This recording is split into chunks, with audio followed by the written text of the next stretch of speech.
Hi everyone, welcome to my YouTube channel. कैसे हैं आप सभी? आई होप आप सभी अच्छे होंगे।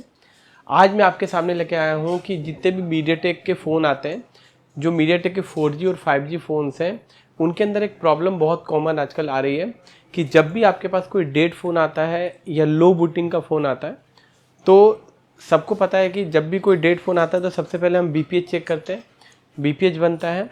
लेकिन जब हम बक चेक करने जाते हैं तो बक वोल्टेजेस नहीं बनती है।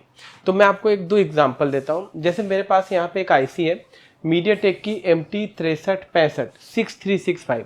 आजकल के जितने भी 5G फ़ोन आ रहे हैं उसमें ज़्यादातर आपको ये आईसी देखने को मिलेगी MT6365, या फिर जो 4G फ़ोन्स हैं या 5G फ़ोन्स में एक और आईसी मिलेगी MT6359। ये दो आईसी का मैं एक एग्जांपल लेता हूँ। अगर आपके पास कोई भी 5G फ़ोन आता है या 4G फ़ोन आता है और उसमें बक नहीं बनती है, तो मैं आपको कुछ ऐसे ट्रिक्स बताऊंगा आज, जो अभी हाल ही में मैंने भी एक दो फ़ोन पे किए हैं और वो सक्सेसफुल भी रहे हैं। तो एक टेस्टेड सॉल्यूशन दो तीन बताऊंगा, ताकि अगर आपको भी अगर कोई भी मीडियाटेक का डेड फ़ोन आ रहा है और उसकी बक नहीं बन रही है तो आप उसमें अप्लाई कर सकते हैं। और डेफिनेटली वीडियो को आखिरी तक देखिए, आपको ज़रूर इसमें काफ़ी हेल्प मिलने वाली है। तो चलिए वीडियो को स्टार्ट करते हैं। तो देखिए, सपोज कीजिए ये फ़ोन आपके पास डेड आया, ठीक है। ये मैं आपको पूरा थ्योरिकल प्लस प्रैक्टिकल दोनों तरीके से बताने वाला हूँ, ताकि आपको अच्छे से समझ में आए। देखिए, सबसे पहले ये मीडियाटेक की 6365 आईसी, इसके पास कितनी कॉइल है? 1 2 3 4 5 6 7 8 9। यहाँ पे 9 बक कॉइल्स लगी हैं, है ना।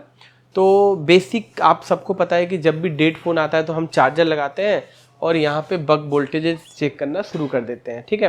तो एक नॉर्मल सी मैं बात बताऊँ, जब भी आप जब भी आप कोई भी फ़ोन पे बक वोल्टेज चेक करते हैं तो बेसिकली आप चेक करते हैं, जैसे एक पिन पे जैसे मान लीजिए हाई LDO बना 2.05, एक पे बना लो LDO 1.3, और बाकी जितनी भी कॉइलें होती हैं हम प्रोबेबली उम्मीद करते हैं 0.6 से 1.2 वोल्ट बनते हैं, जो हमारे CPU में जाते हैं। एक आध रैम की भी वोल्टेज होती है, ये हम मान के चलते हैं। लेकिन अगर कोई फ़ोन हमारे पास आया और जितने भी कॉइल हैं सब पे कोई भी वोल्टेज नहीं बन रहा, सब पे 0 वोल्ट बन रहा है, कोई वोल्टेज यहाँ पे नहीं बन रहा है, ठीक है। तो कई बार हम डायरेक्ट CPU पे अटैक कर देते हैं, हम CPU को रिवॉल्व कर देते हैं। कई बार इस पावर आईसी को भी चेंज करके देख लेते हैं, लेकिन फिर भी बक वोल्टेजेस नहीं बनते हैं। तो आज के वीडियो में मैं बताऊंगा इसका इनिशियल स्ट्रक्चर कि बक क्यों नहीं बनते हैं और क्यों आपका सेट CPU को रिवॉल्व करने के बाद भी सेट ऑन नहीं होता, बक नहीं बनते हैं। तो चलिए मैं बताता हूँ। तो सबसे पहले ये जो कॉन्सेप्ट होगा, ये इन फ़ोन के लिए भी एप्लीकेबल होगा जिसमें 6365 भी लगी है, और अगर किसी फ़ोन में 6359 लगी उसके लिए भी एप्लीकेबल होगा। मतलब ज़्यादातर मैंने कंसीडर किया है 5G फ़ोनों के बारे में, ठीक है। तो चलिए, तो देखो, जब भी कभी कभी आपके पास फ़ोन आए और बक ना बने और सेट आपका डेड आया, तो आपका पहला काम क्या होना चाहिए? सबसे पहले आपको मल्टीमीटर को डायोड मोड पे करना है और यहाँ पे GR वैल्यू लेनी है, सभी कॉइल्स की GR। जैसे कि आप सभी जानते हैं, ये जितनी भी कॉइल्स हैं इनकी GR वैल्यूज 0.000 डायोड मोड पे नहीं आनी चाहिए। अगर कोई भी कॉइल पे शॉर्ट सर्किट आ गया तो पक्की बात है कि वो लाइन शॉर्ट है, और अगर कोई भी बक लाइन शॉर्ट होती है तो उस कंडीशन में आपकी पावर ऐसी प्रोबेबली बक नहीं बनाएगी, या फिर थोड़ा बहुत बक बनती है और थोड़ा बहुत बक नहीं बनती है, बहुत लो वोल्टेजेस बनते हैं। तो ये तो कॉमन सी बात है कि अगर आप आज के बाद कोई फ़ोन आता है और उसकी बक नहीं बन रही है, तो हमारा सबसे पहला कॉन्सेप्ट क्या होगा? देखिए, हमारा कॉन्सेप्ट होता है check GR on buck coils, ठीक है। सबसे पहले बक कॉइल की सॉर्टिंग चेक करनी है। अगर बक कॉइल शॉर्ट मिलती है, उस पर रीडिंग 0 मिलती है, तो फिर आप सबको पता है कि बक कॉइल को निकाल के हमें चेक करना है कि सॉर्टिंग CPU के साइड है या पावर IC के साइड है, और फिर हमको सॉर्टिंग निकाल के देखनी है। स्टेप नंबर 2 क्या बोलते हैं? अगर मान लीजिए कि सपोज कीजिए अगर बक में कोई भी शॉर्ट सर्किट नहीं है, सभी कॉइलों का GR सही आ रहा है, किसी का 200 आ रहा है, किसी का 100 आ रहा है, कोई 0.50 आ रहा है, कोई शॉर्ट सर्किट नहीं है और फिर भी बक नहीं बन रही है, तो आपको दूसरा स्टेप लेना चाहिए। अगर कोई भी ड्रॉप डाउन केस है, तो एक बार आप इसके CPU को रिवॉल्व करके देख सकते हो। ये जो CPU है इसको रिवॉल्व करके देख सकते हो, ठीक है। कई बार CPU रिवॉल्व करने से बग बन जाती है और फ़ोन भी ऑन हो जाता है। तो ये प्रोबेबली मैं उम्मीद करता हूँ कि आप लोग भी करते होंगे। लेकिन कई बार CPU रिवॉल्व भी कर दिया और हमने बग की GR वैल्यू भी ले ली, लेकिन उसके बावजूद बग नहीं बनी। तो कई बार बहुत सारे लोग क्या करते हैं कि चेंज पावर आईसी, एक बार बहुत सारे लोग पावर आईसी को भी बदल के देख लेते हैं, ठीक है, और पावर आईसी को बदलने के बाद भी बक वोल्टेजेस नहीं बनते, ठीक है। उसके बाद वो परेशान हो जाते हैं कि यार मैंने CPU पे भी काम कर लिया, पावर पे भी काम कर लिया, कोई शॉर्ट सर्किट भी नहीं है और उसके बावजूद हमारी बक वोल्टेजेस नहीं बन रही है। तो आज मैं आपको ना एक प्रो लेवल की कुछ टिप्स देता हूँ, आप इसको ज़रूर अप्लाई करना और पक्की बात है इसको अप्लाई करने के बाद ज़रूर आपकी बक वोल्टेजेस बनेंगी, ठीक है। तो देखिए क्या, अगर आपके पास कोई फ़ोन आया और उसके अंदर बक वोल्टेज नहीं बन रहे हैं तो आप एक बार ये जो क्रिस्टल होता है ना, ये वाला जो क्रिस्टल होता है 26 मेगाहर्ट्ज़ का, एक बार इसको रिसोल्ड करो या रिप्लेस करके देखो, क्योंकि बहुत सारे मीडियाटेक के फ़ोनों में एक क्लॉक ड्राई हो जाता है, इससे भी हमारी बक वोल्टेजेस नहीं बनती है। अपन पावर आईसी पे काम करेंगे, CPU पे काम करेंगे, कोई मतलब नहीं। अगर इसके ना इसको रिप्लेस कर दिया और उसके बावजूद बक वोल्टेजेस नहीं बने तो आप दूसरा काम करना, ठीक है। देखिए आप सबको पता है कि जब आप किसी भी फ़ोन में चार्जर लगाते हो तो चार्जिंग आईसी में 5 वोल्ट जाता है, फिर वो चार्जिंग आईसी हमारी पावर आईसी को इनिशियल ट्रिगर करती है और पावर आईसी अपने पूरे बक वोल्टेजेस बना देती है, ठीक है। तो क्या होता है कि जब भी किसी डेड फ़ोन में हम बक वोल्टेज चेक करने जाते हैं तो अगर आपने चार्जर लगाया और 5 वोल्ट चार्जिंग आईसी के अंदर गई, लेकिन किसी रीजन से चार्जिंग आईसी ने अगर पावर आईसी को ऑन नहीं किया तो बग बनने का कोई सवाल पैदा नहीं होता, ठीक है। तो एक लाइन ऐसी होती है जो चार्जिंग आईसी से निकल के पावर आईसी पे जाती है और पावर आईसी को ट्रिगर करती है, और अगर वो लाइन इनिशियली ब्रेक हो गई तो उस कंडीशन में चार्जिंग लगाने के बाद भी बक वोल्टेजेस नहीं बनेगी, ठीक है। तो उस लाइन को आपको फर्स्ट प्रायोरिटी पे चेक करना है। उस लाइन का नाम देखो क्या है, मैं आपको बताता हूँ। देखिए इसके लिए मैं हर फ़ोन में मिलेगा आपको, मीडियाटेक के 6357 में नहीं मिलेगा, 6358 में भी नहीं मिलेगा। ये 6359 और 6365 जैसे पावर आईसी के अंदर का कॉन्सेप्ट है।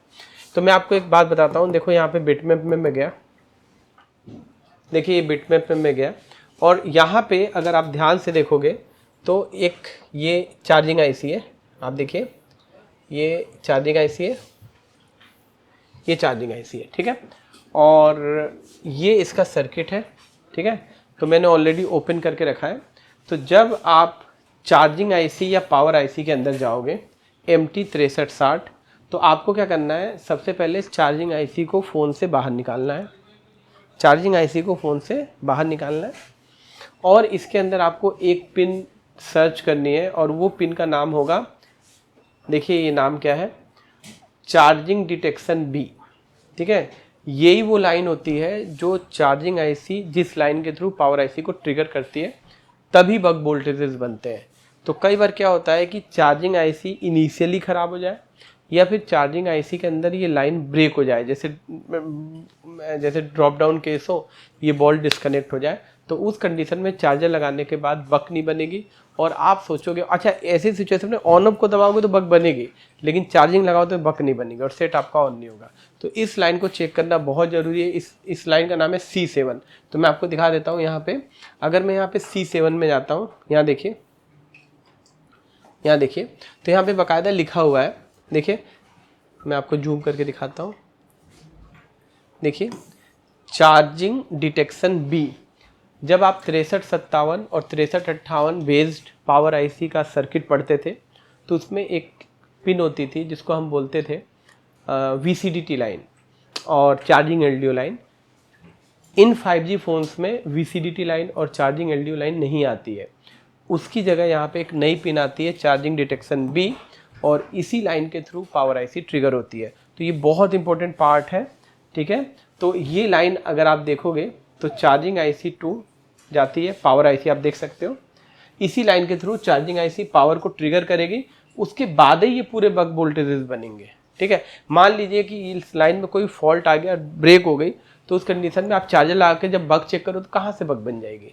तो इस लाइन को आपको ध्यान देना है। तो इस लाइन का नाम होता है इस लाइन का नाम देखिए क्या होता है, चार्जिंग डिटेक्शन बी। तो आपको चेक करना है चार्जिंग डिटेक्शन बी। तो यहाँ पे आपको दूसरा पॉइंट चेक, इस लाइन को चेक करना है, ठीक है। अगर इस लाइन को चेक करने के बावजूद अगर प्रॉब्लम सेम होती है तो मैं आपको एक बहुत सॉलिड एक और टिप देता हूँ, ठीक है। आप फिर से जाना यहीं पे, यहाँ पे आप फिर यहीं पे जाना, ठीक है। और यहाँ पे जाने के बाद आप जाना यहाँ पे पावर आईसी पे, ठीक है।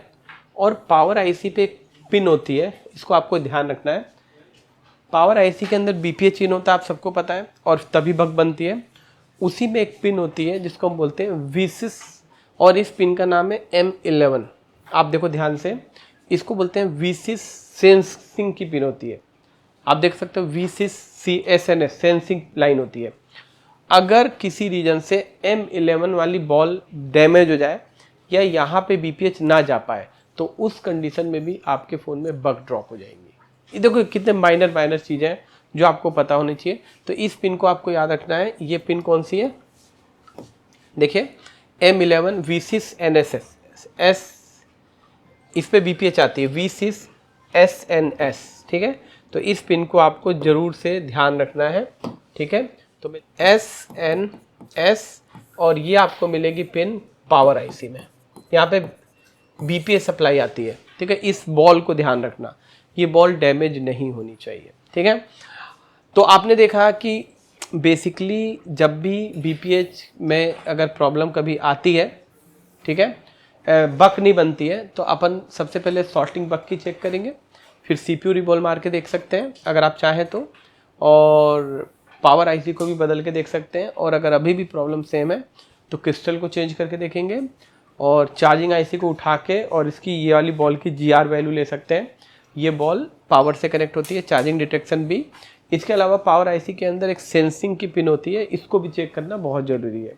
अब एक और लास्ट टिप दे रहा हूँ, उससे भी आपका बग ड्रॉप हो जाएगा पूरा। वो क्या है, आपको क्या करना है, फिर से जाना है सर्किट में, और जितने भी मीडियाटेक के फ़ोन होते हैं, ठीक है, जितने भी मीडियाटेक के फ़ोन होते हैं उसमें एक स्पेशल लाइन होती है, SMP की लाइन होती है। आपको यहाँ पे जाना है, लिखना है SMP, ठीक है। देखो SMP मैंने लिखा, तो देखिए यहाँ पे बग बनती है। देखो पहली बग बनी प्रॉक की, वोल्टेज फॉर प्रोसेसर, दूसरी, तीसरी, चौथी, पाँचवीं, छठी, सातवीं, आठवीं, नौवीं और 10वीं, ये पूरी बग बनती है। तो आपको पता है कि अगर यहाँ पे इस हाथ में बग बन रही है, आउटपुट हो रही है, तो इस हाथ में इनपुट आता है। तो यहाँ पे देखिए, यहाँ पे एक इनपुट आता है V6 यानी बीपीएच का इनपुट आता है। तो देखिए ये इनपुट एक पार्ट इधर जाता है, यहाँ जाता है, यहाँ जाता है, यहाँ मतलब जितनी बार आउटपुट निकलती है उतनी बार बीपीएच इन होता है, ठीक है। तो इसी दरमियान यहाँ पे जितने भी आपके मीडियाटेक की पावर आईसी है, चाहे 6357 हो, 6358 हो, या 6359 हो, 6365 हो, 6377 हो, जितनी भी पावर आईसी आती है उसमें एक पिन होती है, 20 SMP की लाइन होती है। देखो यहाँ पे एक 0 ओम का रजिस्टर लगता है, देखो यहाँ पे ध्यान से, ये 0 ओम का रजिस्टर है, 1 ओम का इसने लगा रखा है। तो जब भी मीडियाटेक का फोन वाटर लॉगिन होता है तो ये रजिस्टर ओपन हो जाता है, या इसके इस सिरे पे, देखो इस सिरे पे अगर आप देखोगे, इस सिरे पे 3.7 वोल्ट आते हैं, देखिए, ठीक है। इस सिरे पे 3.7 आते हैं, तो इस सिरे पे भी 3.7 वोल्ट आने चाहिए। तो कई बार क्या होता है कि इस रजिस्टर की वैल्यू चेंज होने से इन दोनों पिनों पे कुछ पोटेंशियल डिफरेंसेस आ जाते हैं, जिससे कि इधर की वोल्टेज कुछ अलग होती है और इधर की वोल्टेज कुछ अलग होती है। और इस सिचुएशन में भी इस आईसी को यहाँ पे 3.7 नहीं मिल पाते हैं प्रॉपर, और ये बक नहीं बनती है। तो ये रजिस्टर आप जरूर चेक करोगे, ये रजिस्टर होती है SMP लाइन की रजिस्टर, ठीक है। तो मैं यहाँ पे एक मेंशन कर देता हूँ, ठीक है, check SMP line register for open, और ये भी पावर आईसी के पास होगी, ठीक है। तो देखिए मैंने आपको कुछ टिप्स बताई है कि अगर कभी भी कोई डेड फ़ोन आए मीडियाटेक का और बक वोल्टेजेस ना बने, ठीक है, तो आप इस टिप को फॉलो कर सकते हैं। आप यकीन माने अगर आपने इन पूरे 3 ऊपर और 4 7 अगर प्रोसेस अप्लाई कर लिया तो डेफिनेटली आपको बहुत हेल्प मिलेगी। इसके अलावा भी बहुत सारी चीज़ें हैं कि पावर आईसी के पास कुछ जो इनिशियल जो वोल्टेज होते हैं पावर आईसी के, उसके कुछ इनिशियल पावर के कुछ कैपेसिटर्स होते हैं। आपने सुना होगा वी रेफरेंस, VREF, DIG, इनके भी शॉर्ट सर्किट होने से बक ड्रॉप होती है। इसके अलावा कुछ और भी VD रैम की कुछ वोल्टेजेस होती है, SD रैम की, उनके शॉर्ट होने से भी बक ड्रॉप होती है।